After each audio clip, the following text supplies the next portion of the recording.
Prosecutors no pros the terrorism charge against an 18-year-old accused of planning an act of terror in Virginia Beach.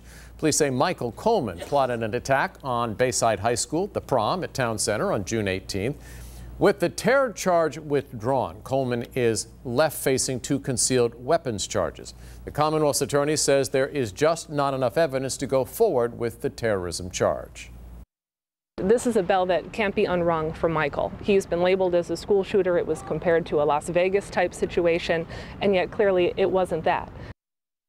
Coleman also faces multiple gun-related charges in Norfolk. Those stem from a police response to gunshots along Azalea Garden Road 10 days before the Bayside High School prom. Police say these incidents are unrelated.